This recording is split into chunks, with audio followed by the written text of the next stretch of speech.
Muchísimas gracias. La presencia de Max Puig un día como hoy, después de esta tregua, vamos a decir, navideña, aunque para algunos no hay tregua.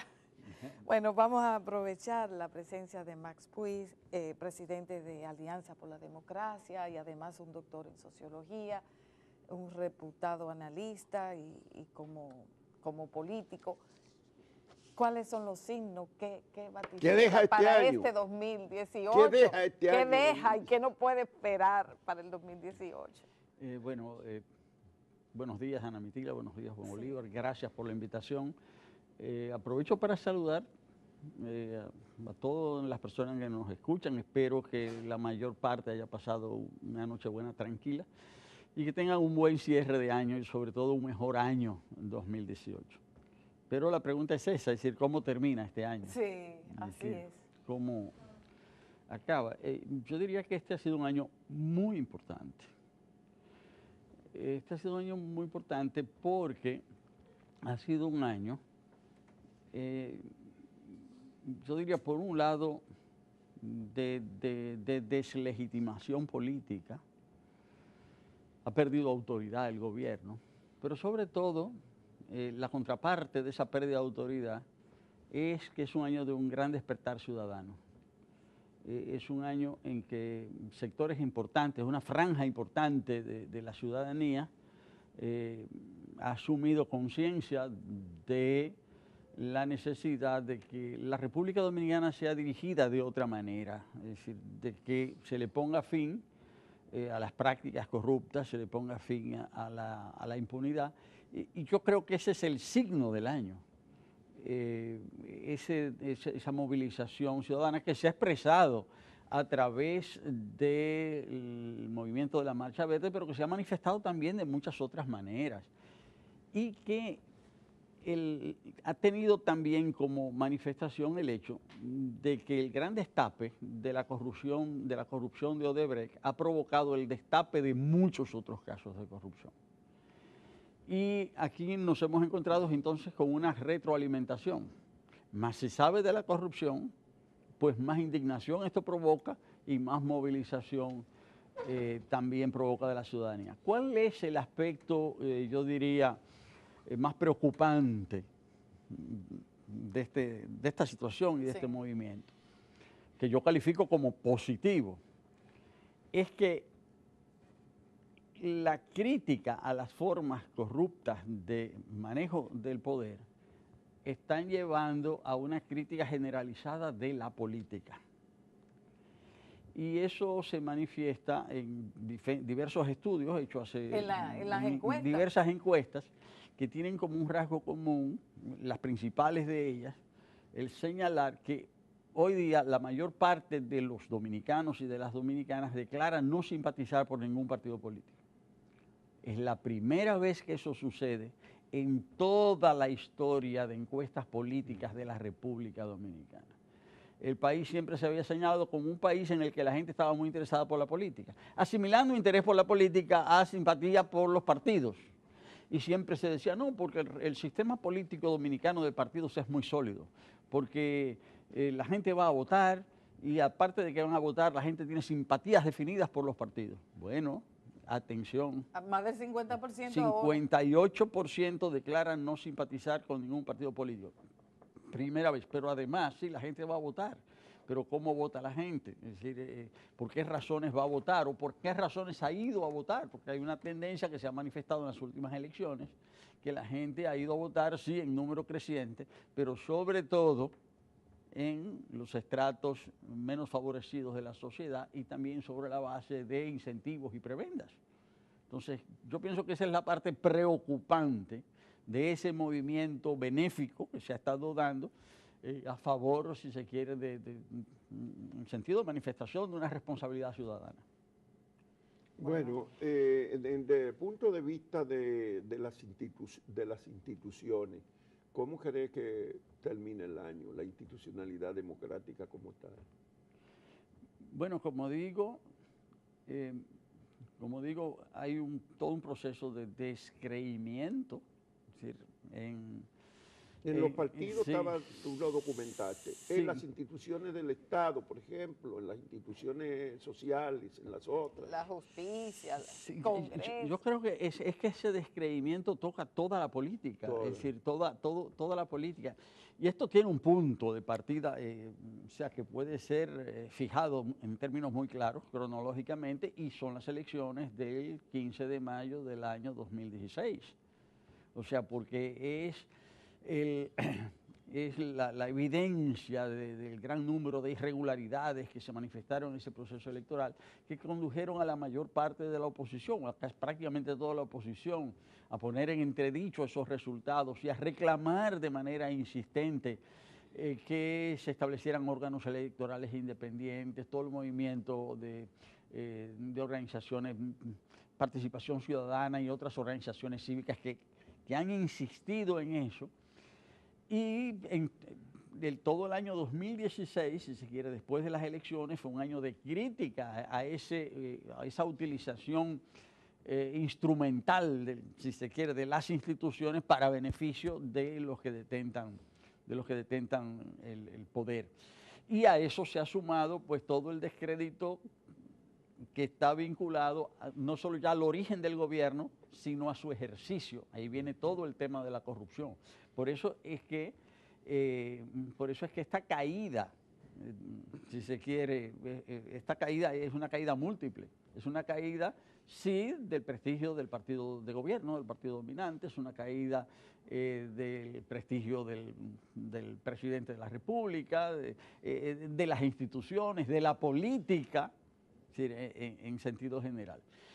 Y es una situación también que tiende, en este inicio del año, se presenta bajo formas bastante complejas por el entorno internacional, por lo que está sucediendo, y por el entorno económico. Quizás por los días de estos días navideños, quizás no se le puso toda la atención, aunque sí lo hicieron organizaciones responsables. Estará quizás refiriéndose, pensando en Ángel Rondón y la Embajada de Estados Unidos. Sí, pero primero quería referirme al bueno. tema del presupuesto, de cómo la modificación que se hizo a final de año, casi de manera surrepricia, del presupuesto del año 2017. Por una suma de 29 mil millones. Y lo que ha significado, y lo que significa también en el manejo presupuestario, el hecho de no cubrir la deuda parafiscal, de no cubrir la del Banco Central. Sí, los fondos de la recapitalización del banco. Del déficit cuasi fiscal. Del déficit cuasi fiscal. Entonces, ahí estamos nosotros en presencia de una situación grave. Y nos damos cuenta también de todos los manejos que tiene que hacer el gobierno. Uno va a cualquier barrio pobre y se encuentra con la preocupación. La gente decía, bueno, sí, que no sé qué, que no sabemos qué vamos a cenar. Pero ¿cuál es la otra preocupación? Este mes no han pagado el bono gas. Eso es lo que dicen. Este mes no han pagado el bono gas. El bono gas no ha salido. ¿Por qué? Porque justamente, es decir, hay limitaciones presupuestarias y en un mes se atrasa el pago del ministerio tal, el otro mes se atrasa el ministerio cual, pero hoy es el bono gas. Sí. Eso es lo que la gente, cuando cualquier sitio donde uno vaya, la gente dice, no nos han dado el bono gas. Claro, es un país donde 1 millón de familias es beneficiaria de las diferentes formas de transferencias condicionadas, pues la misma situación económica termina afectando hasta esa base del sustento clientelar del gobierno, que son las transferencias. Macui, tú conoces el PLD desde su fundación, porque el PLD al fin de cuentas se funda con un planteamiento de izquierda, de liberación nacional, por eso adopta el nombre Partido de Liberación Dominicana, y tú eras militante de la izquierda dominicana y has sido durante todo este periodo. ¿Tuviste en el PLD? Pues tú fuiste de lo que saliste en la crisis del año 92, ¿fue? Cuando salieron los sindicalistas y el grupo de los socialistas, dos fragmentos importantes de la intelectualidad fundacional del PLD. Tú conoces el PLD, ¿cuál es la diferencia con esas crisis que hubo en el pasado y la que hay ahora en el partido gobierno? todo el mundo dice el PLD nunca se divide, se fragmenta o ha pasado por momentos, pero siempre sale indemne de la situación. Bueno, permíteme situar mi respuesta. Yo conocí a don Juan Bosch a final de los años 60 en París, establecí relaciones muy estrechas con él. A lo largo de los años 70 no formé parte ni del PRD ni del PLD, pero sí mantuve una relación de mucha cercanía con don Juan. Ingresé al PLD en el año 1984. Don Juan, a solicitud de él, yo pasé a formar parte del comité político del PLD y fui parte del comité político de ese partido hasta 1991. Renuncié junto a otros dirigentes en 1992 y sobre todo dirigentes, lo que se puede señalar, los sectores que se pueden considerar más progresistas del PLD, sectores sindicales, personas que tenían una antigua militancia de izquierda. La emigración, gran parte del PLD de Nueva York, fue un movimiento importante. Ahora, ese partido que don Juan creó, él lo creó con toda una visión, con la visión, primero, de que la República Dominicana era una sociedad desorganizada y que había que ordenarla, y que era una sociedad desorganizada porque una oligarquía había controlado la sociedad dominicana desde la independencia, y había que crear un instrumento, ¿sí?, que permitiera transformar esa sociedad. Y don Juan en ese sentido puso mucho empeño en todo lo que fueran las regulaciones del PLD, la disciplina, y se puede decir que se logró forjar, era un instrumento importante. Ahora, el tema es al servicio de qué o de quién, es decir, al servicio de qué intereses ha terminado estando ese instrumento, porque don Juan lo crea con un propósito. Y su propósito era, como señalaba él, el propósito de hacer de la República Dominicana un país no solamente independiente, sino un país que se valiera por sus propios medios. Su discurso era el discurso, por eso mismo, como dices, de la liberación nacional. Era un discurso de la ética, de la honestidad, era un discurso del rigor, era un discurso de la disciplina.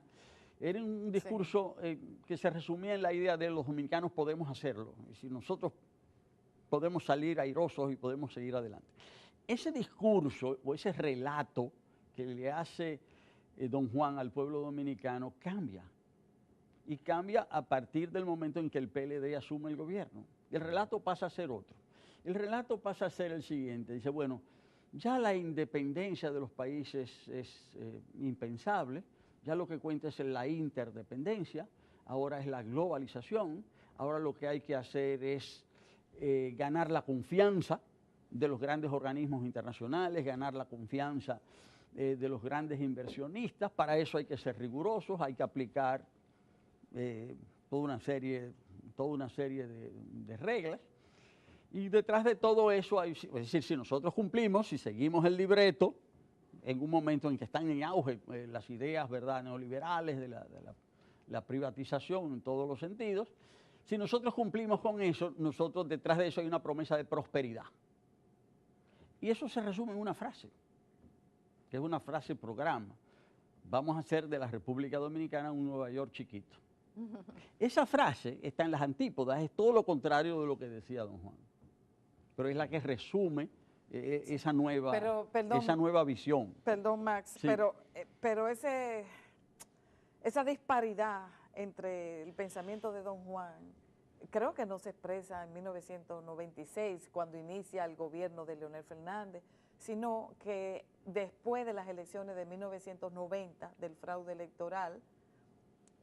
Yo recuerdo a Max Puig con las actas tratando de documentar ese fraude. Bueno, don Juan escribe una dura carta, una carta que parece que ha desaparecido, porque nadie logra realmente encontrar la bendita carta, lo que decía don Juan, pero era una carta que expresaba su descontento con ese PLD que había surgido y mostraba su cara después de esa crisis electoral, donde algunos PLDistas consiguieron sus curules y se instalaron en sus curules. Bueno, don Juan, al final de su vida o de su ejercicio político, yo creo que él sintió cuál era el proceso que se estaba dando en su partido, pero todavía él expresa ese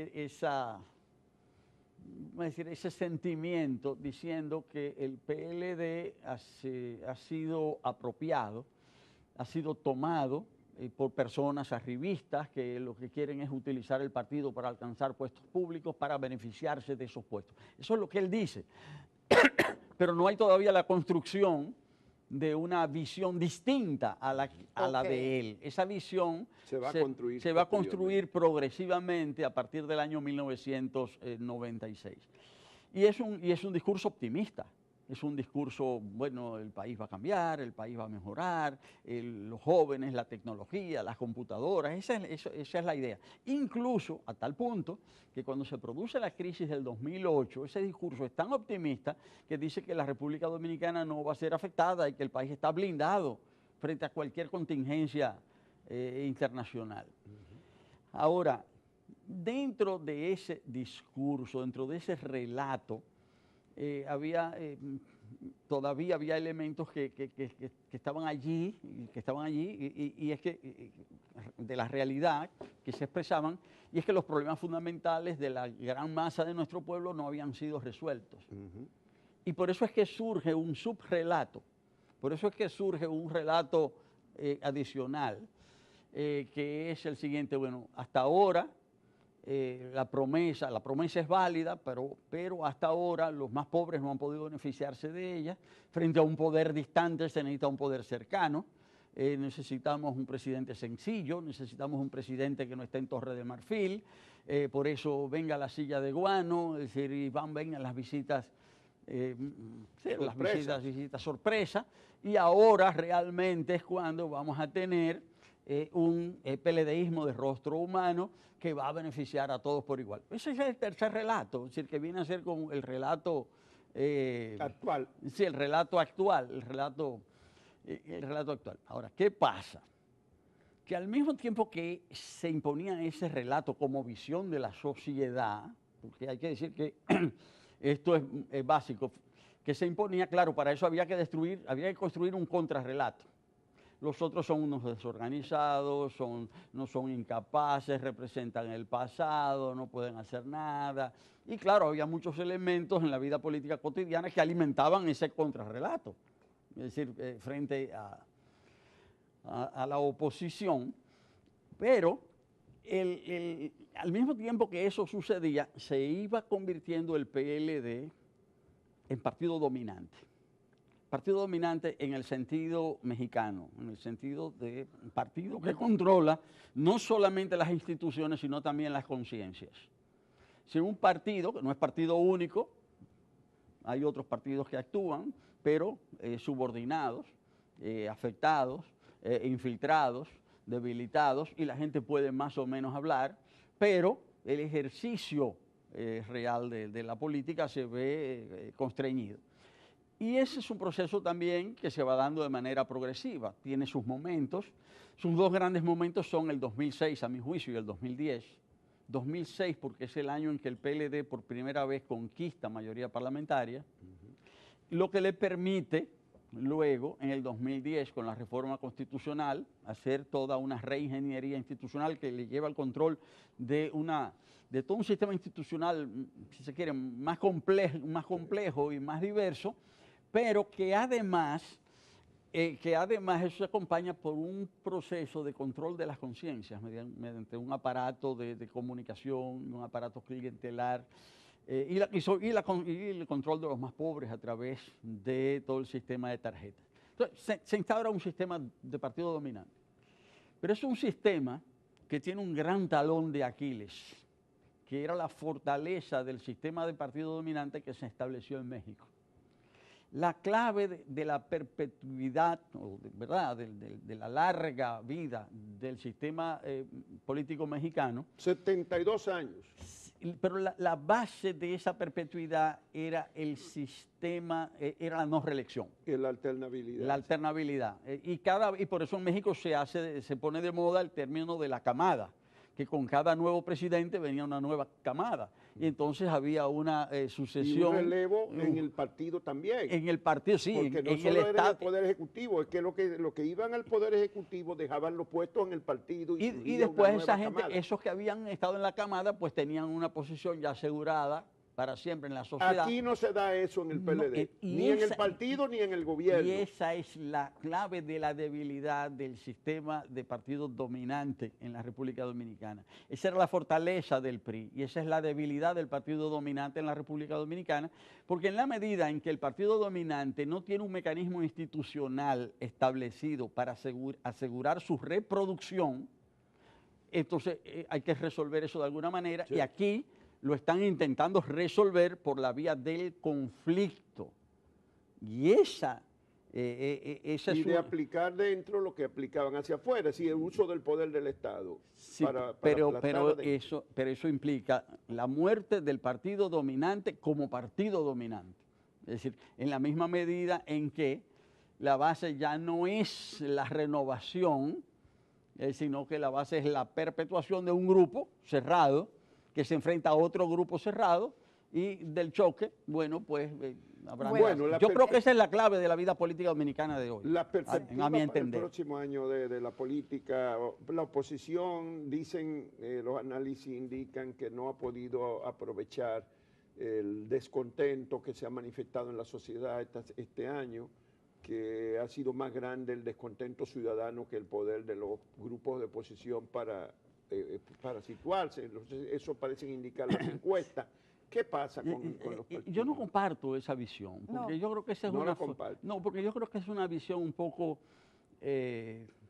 mecánica de ver las cosas, de separar el movimiento ciudadano de los partidos, cuando en realidad los partidos han estado dentro del movimiento ciudadano. Sí, no es sí, que han estado dentro, es que pero no traducen, porque una cosa es de conocer, hay quienes quieren desconocer que en la marcha ciudadana también están todos los militantes de los partidos y que las direcciones de esos partidos, como tú, por ejemplo, Guillermo Moreno o Abinader, han estado, Minú, han estado presentes en todo el proceso, Eduardo Estrella. Sí. Eso es una cosa. Otra cosa es que ellos se haya traducido, por ejemplo, en mejor posicionamiento de los partidos en las encuestas. Por ejemplo. Sí, pero eso tiene que ver con lo siguiente. En primer lugar, las fuerzas políticas de oposición, yo creo que hemos estado vinculados a la Marcha Verde de manera natural. Y no ha habido esa visión instrumental de que yo tengo que estar ahí porque yo voy a tratar de imponerme, yo voy a tratar de... Eso ha seguido un curso, si se quiere... y eso hay que darle crédito a la dirección política de que no se han dispuesto a instrumentar eso. Y yo creo que eso es parte de un cierto cambio de visión de las cosas de parte de los mismos dirigentes. Se ha visto como una expresión natural esa Marcha Verde y no se le ha querido... espontánea, no se le ha querido interferir. Lo que pasa es que esa Marcha Verde también es la expresión de ese rechazo a la política, por todo lo que yo decía anteriormente. Y qué bueno que ese movimiento ha permitido darle causa a ese rechazo a la política. Pero como hay un rechazo a la política, por eso es que también quizás los mismos partidos políticos, es decir, no se fortalecen al mismo tiempo en el mismo movimiento. Pero yo lo que creo es que eso hay que entenderlo. Y los partidos políticos, ya como partidos, lo que tienen que hacer, lo que tenemos que hacer es analizar aquello y ver cómo eso se le orienta. Incluso hay un aspecto de la actividad reciente de la Marcha Verde que habrá que estudiar y ver cuáles son sus consecuencias. Porque la Marcha Verde dice, no nos vamos a convertir en partido. Y claro, está muy bien, no es su vocación. No deben. Si se convierten en partido, ya se divide la marcha. Sí, pero se está trabajando en el diseño de un programa. Generalmente los programas no los establecen los movimientos, sino los partidos. Y la Marcha Verde está trabajando hoy día en el cumplimiento de una función partidaria, aunque no sea partido. Sí. Y eso hay que analizarlo y ver qué consecuencias eso va a dar, si eso va a fortalecer o no a la Marcha Verde. De todas maneras, es parte del proceso. Bueno, Sí, hay en pero esa un marcha asunto. unas dificultades, que es la diversidad enorme de grupos y de personalidades, que no tiene un liderazgo claramente definido, no se puede decir estos son los líderes, 3, 4, 5, el líder de la marcha, y eso en una sociedad Sí. donde la democracia es tan precaria, siempre crea Sí, dificultades de es una estar de fortaleza, acuerdo. Sí. es una fortaleza, pero también una Una debilidad. debilidad. Sí, Pero en ese Sí, sí. contexto, sin dejar a los partidos, después de las elecciones del 16 Sí. de mayo, o fue, no, 15 de 20 mayo, 15, perdón, la 2016, costumbre. sí. Sí, bueno, y mucho antes, una semana antes o 10 días antes del proceso electoral, aparecían los partidos opositores al oficialismo, cohesionados en demandas concretas, pero ha pasado el tiempo y esa fuerza, esa cohesión de esa oposición parece haberse diluido. ¿Qué es lo que ha pasado en este contexto que estamos analizando de Marcha Verde, qué va a pasar y el balance del 2017? Bueno, Y lo que nos espera en el 18. los partidos de oposición seguimos trabajando muy de cerca. Seguimos trabajando muy de cerca en función de los mismos propósitos que animaron nuestro acercamiento. Porque todos los partidos de la oposición, en base a lo que nos hemos reunido y hemos trabajado juntos, es en torno a la cuestión a la cuestión institucional electoral. Es decir, que en la República Dominicana se puedan dar procesos electorales dotados de las garantías suficientes, que podamos tener procesos electorales, elecciones libres, justas, democráticas, aceptadas, reconocidas por todos los actores.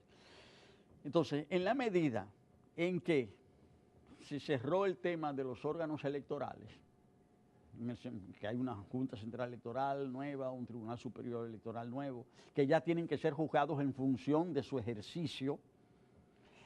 Una vez cumplido eso, hay un aspecto fundamental, que es el tema de la legislación electoral y la ley de partidos. Ese es el gran tema, porque si durante este año 2018 no se crean las bases institucionales y políticas para unas elecciones, como digo yo, libres, justas y democráticas, nosotros vamos a tener que vernos en el escenario de Honduras. Y eso es lo peor que le puede pasar a la República Dominicana.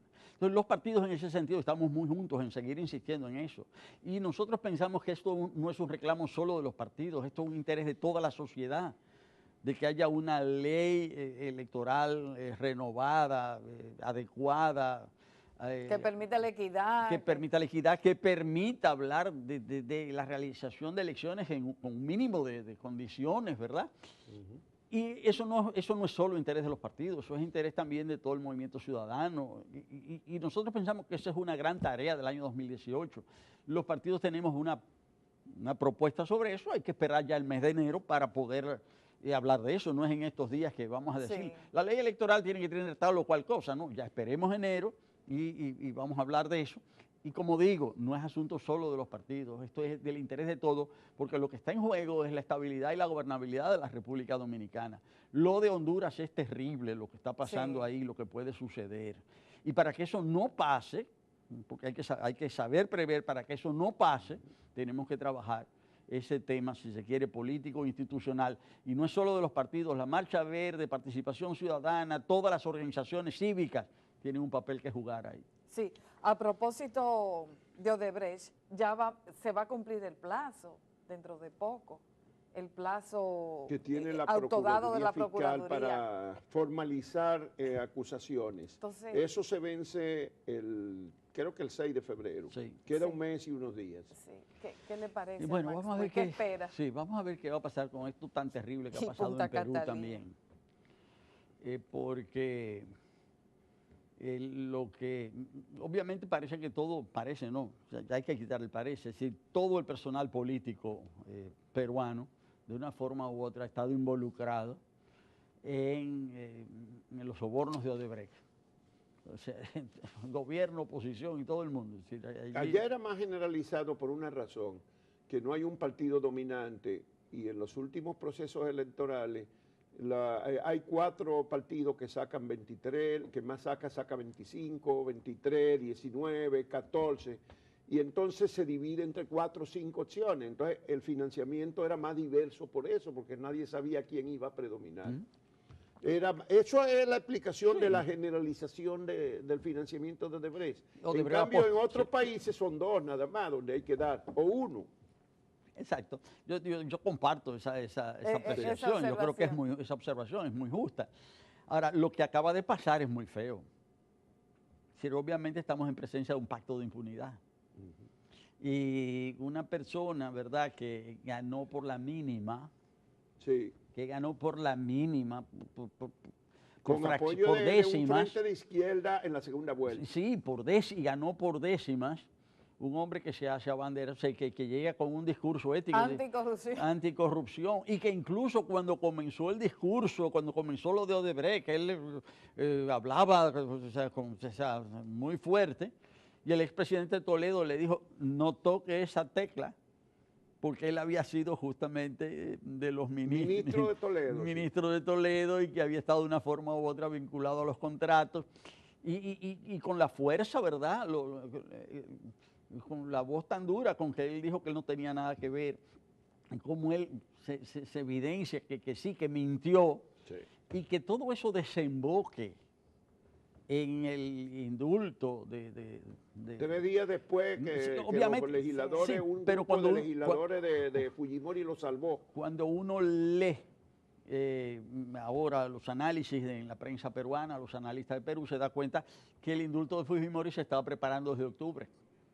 Que lo venían preparando, y que incluso la acusación a Kuczynski parece ser parte ya de la presión final para producir ese indulto, pero eso deja muy mal parada, es decir, la política. Muchas gracias. Y eso va a influir aquí también. Muchas gracias, Matuí, por su compañía de este martes, un martes medio cimarrón, ¿verdad? Difícil. Vamos a esperar que el próximo año sea de mucha aventura, tanto para ti como para los tuyos, como para todos los televidentes. Vamos a tener a continuación todavía otra entrevista. Sí. Tendremos al doctor Roberto Sánchez, quien es el presidente del Frente Nacional de Seguridad Social del Partido Revolucionario Moderno. Muchas gracias, Mar, por la compañía de este martes aquí.